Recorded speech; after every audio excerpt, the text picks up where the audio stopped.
ప్రభునందు ప్రేమ సంగమా, ఈ ఆదివారము లెంట్ కాలంలో 4వ ఆదివారం. మనము బసం బుధవారం నుంచి ఇప్పటి వరకు ప్రభు సన్నిధిలో గడుపుతుంటున్నాము. మనం వ్యక్తిగతంగా మనం పరీక్షించుకుంటున్నాము. దేవుడు చేసిన కార్యాలను జ్ఞాపకం చేసుకుంటున్నాము. మనము సరిదిద్దుకొని దేవునితో సమాధానపరచుకొనుటకు దేవుడిచ్చిన సమయాన్ని బట్టి దేవుని స్తుతిస్తుంటున్నాము. ఈ దినమునకై ఏర్పాటు చేయబడిన పత్రిక పాఠము పేతురు రాసిన మొదటి పత్రిక 1వ అధ్యాయము 17 నుంచి చివరి వరకు ఈ విధముగా వ్రాయబడుతుంది. పక్షపాతము లేకుండా క్రియలను బట్టి ప్రతివాన్ని తీర్పు తీర్చువాడు తండ్రి అని మీరు ఆయనను ప్రార్థన చేస్తున్నారు కనుక మీరు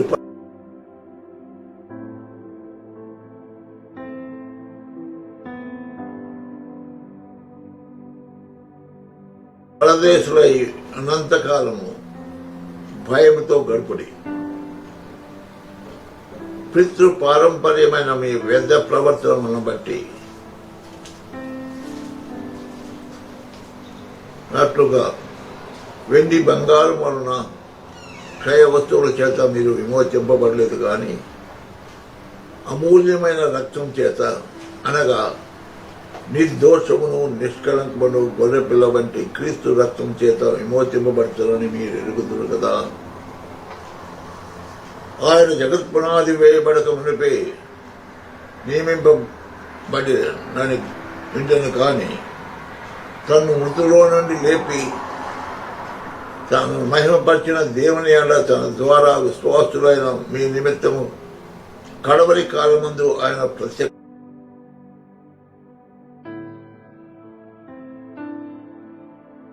విశ్వాసమును నిరీక్షణను దేవుని యందు ఉంచబడి ఉన్నది.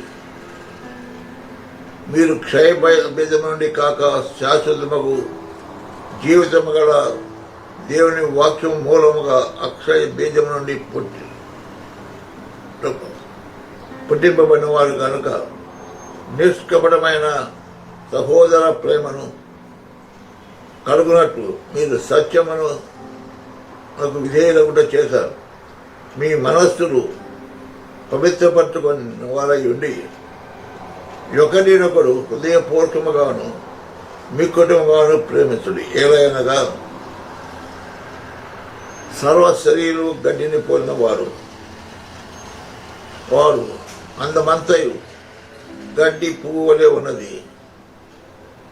గడ్డి ఎండును, దాని పువ్వు రాలును, అయితే ప్రభు వాక్యము ఎల్లప్పుడూ నిలుచును. మీకు ప్రకటింపబడిన సువార్త వాక్యము ఇదే. సువార్త పాఠము యోహాను రాసిన సువార్త 13వ అధ్యాయము. యోహాను రాసిన సువార్త 13వ అధ్యాయము.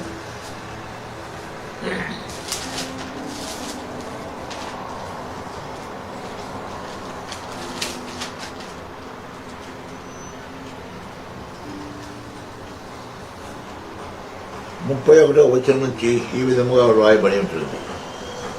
యోహాను రాసిన సువార్త 13వ అధ్యాయము 31వ వచనం నుంచి. వారు వెళ్ళిన తర్వాత యేసు ఇట్లనెను, ఇప్పుడు మనుష్య కుమారుడు మహిమపరచబడుతున్నాడు,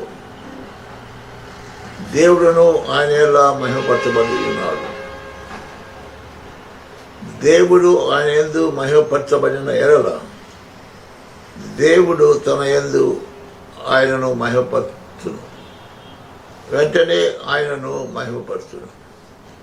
పిల్లలారా, ఇంకా కొంతకాలము మీతో కూడా ముందును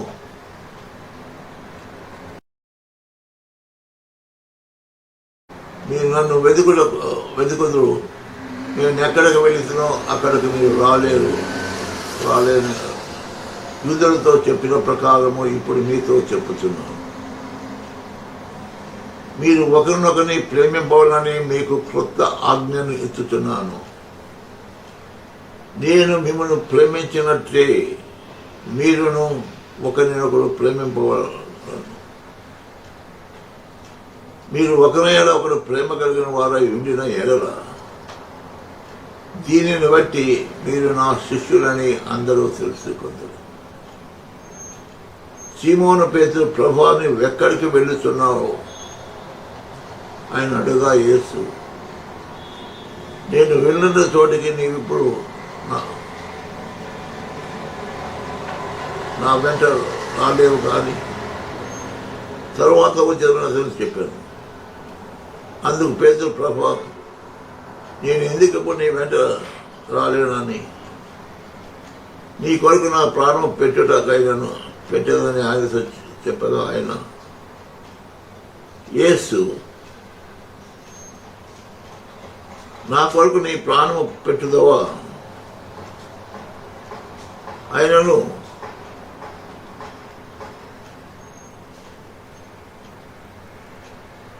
నీవు ముమ్మారు ఆయనను ఎరుగునని నీవు ముమ్మారు చెప్పకముందు కోడి కూయిదని నీతో నిత్యముగా చెప్పుతున్నానన్నాడు. ప్రేమను వారారా చదవని పత్రిక పాఠమనందు పేతురు రాసిన మొదటి పత్రిక 1వ అధ్యాయము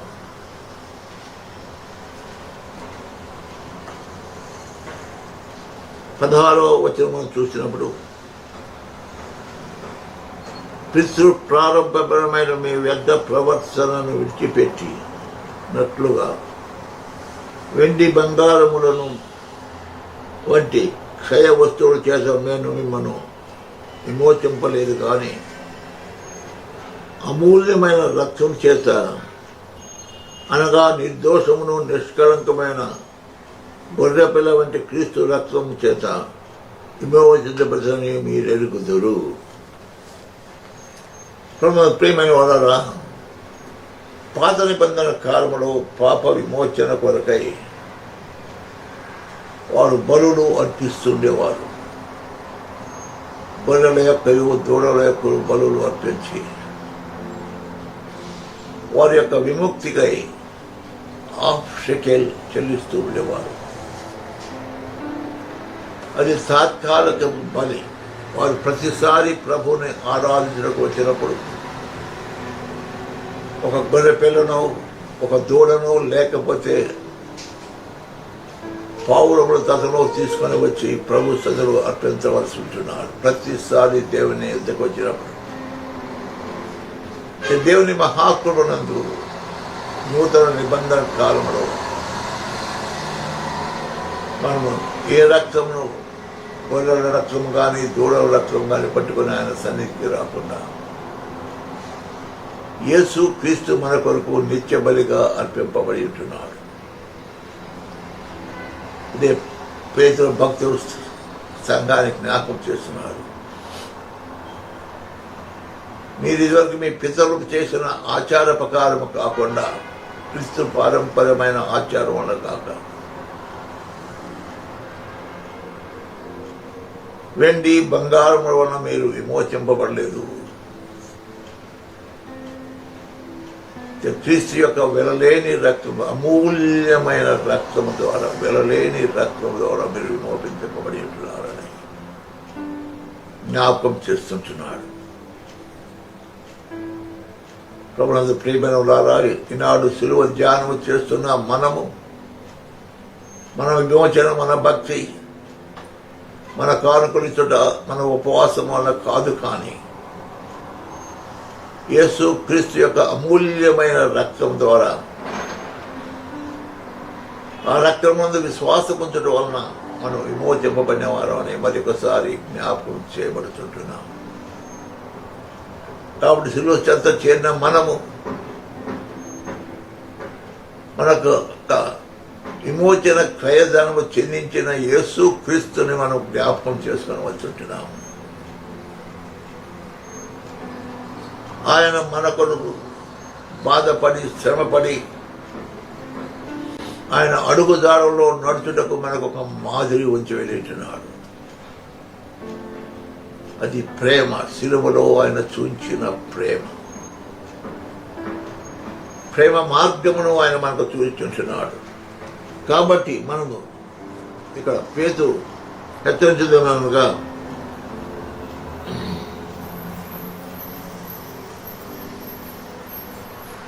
మీరు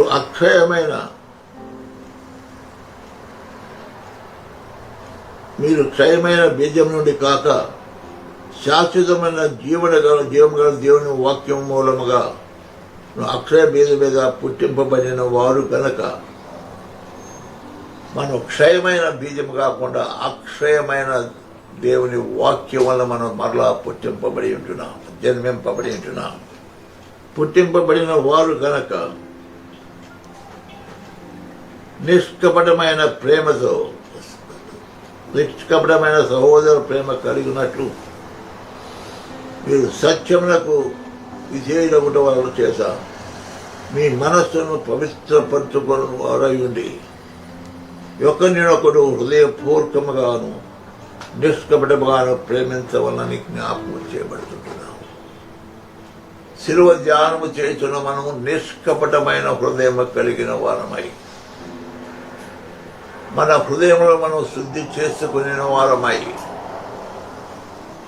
శిలువ ప్రేమ చేత నింపబడిన వారమై ఎటువంటి కపటము లేకుండా మన హృదయాల్లో మనం ఒకరినొకరిని ప్రేమించుకున్నానని హెచ్చరింపబడుతుంటున్నాం. ప్రియులారా, శిలువ ధ్యానం అంతా కూడా క్రీస్తు ప్రేమ పైన కేంద్రీకరింపబడదని మనం జ్ఞాపకం చేయవలసి ఉంటున్నాం. ఆయన ప్రేమను తలపోసుకొనుచు మనం ఇంకనూ పాపులమైంటున్నప్పుడు, ఆయనకు దూరస్థులమైంటున్నప్పుడు ఆయన నిన్ను నన్ను ప్రేమించాడు. ఆ ప్రేమను మనము జ్ఞాపకం చేసుకునవలసిన నిష్కపటమైన ప్రేమ, మిక్కుటమైన ప్రేమతో మనం ఒకరినొకరిని ప్రేమింపబద్ధులమైంటున్నాం. ఈనాడు క్రైస్తవ సంఘములో పొదువు ఏమిటంటే ప్రేమ లేదు. కార్యకలాపాలన్నీ జరుగుతున్నవి, ఆరాధిస్తుంటున్నాము, ఉపవాసాలు ఉంటున్నాము, కానుకలు ఇస్తుంటున్నాము, కానీ సిలువ చెంత చేరి మన హృదయంలో ఉన్న కాఠిన్యతను మనం తీసుకునలేకపోతున్నాము. ప్రేమ సందేశం సువార్త పాఠములు మనం చూసినప్పుడు ప్రభు శిష్యులను హెచ్చరించినది ఆయన ఏ విధముగా మనల్ని ప్రేమించినాడో అదే విధముగా ఒకరినొకరు ప్రేమించుకోవడం వలని ఆయన ఇచ్చిన సందేశం. ఆయన ఏ విధముగా దాసుని స్వరూపము ధరించిన వాడై వచ్చి శిష్యుల పాదములను కడిగి మనకు ఒక మాదిరి చూపించి వెళ్ళింటున్నాడు. అది ప్రేమకు చిహ్నం. మనం చదివిన సువార్త పాఠంలో 34వ వచనం, మీరు ఒకరినొకరిని ప్రేమింపవలనని మీకు క్రొత్త ఆజ్ఞను ఇస్తున్నాను. నేను మిమ్మల్ని ప్రేమించినట్టుగానే మీరును ఒకరినొకరిని నేను మిమ్ములను ప్రేమించున్నట్లుగా ఆయన చూపించిన మాదిరి. మనం ఇంకా పాపులమైనప్పుడు, ఆయనకు శత్రువులమైంటున్నప్పుడు, భయంకరమైన జీవితంలో జీవించుతున్నప్పుడు ఆయన మనం ప్రేమించుంటున్నాడు. మనం నీతి పనులమని కాదు, మంచివారమని కాదు, మనం అపరాధముల చేత చచ్చిన వారమైంటున్నప్పుడు ఆయన మనం ప్రేమించుంటున్నాడు. ఆ ప్రేమకు మనం ఏమి విలువ కట్టగలము? ఆయన ఏ విధముగా మనం ప్రేమించినాడో అదే విధముగా మనం ఒకరినొకరిని ప్రేమింపవలని ఆయన ఆజ్ఞిస్తున్నాడు. ఇది ఆజ్ఞ. ప్రియులారా, మనం జ్ఞాపకం చేసుకోవాలి. ఈ ఆజ్ఞలో మనం అందరం కూడా తడబడుతుంటున్నాము. మనం ప్రేమించిన వారినే మనం ప్రేమిస్తాము. చిన్న భేదము వస్తే సహించలేము, అతిశయిస్తాము, ఉప్పొంగుతాము. ప్రేమ ఉప్పొంగదు, అది అన్నిటినీ తాడుకుంటుంది. మన స్థితి ఏమిటి? ఈనాడు సిలువ చెంత చేరిన నీవు నేను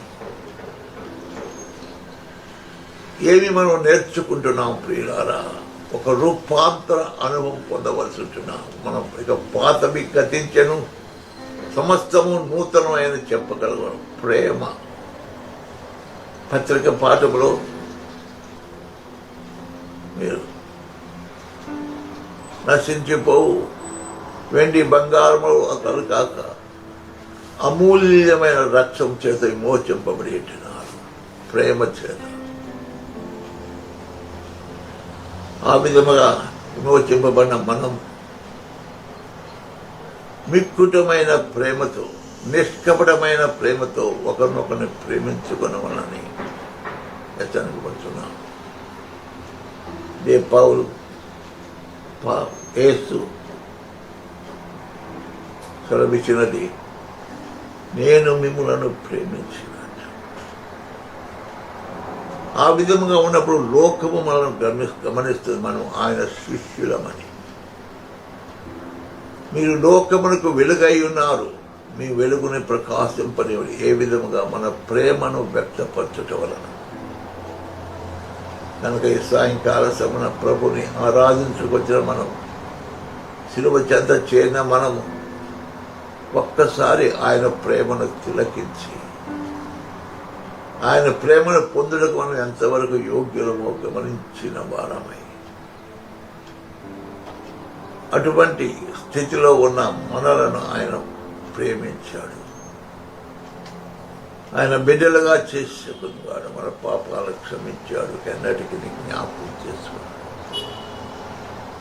అటువంటి మనస్సు కలిగిన వారమై సంఘములో, సమాజములో ఒకరు ప్రేమ కలిగి జీవించి క్రీస్తును ప్రకటించుటకు, సిలువ సువార్తను ప్రకటించుటకు ప్రభు మనకు సహాయం చేయును గాక.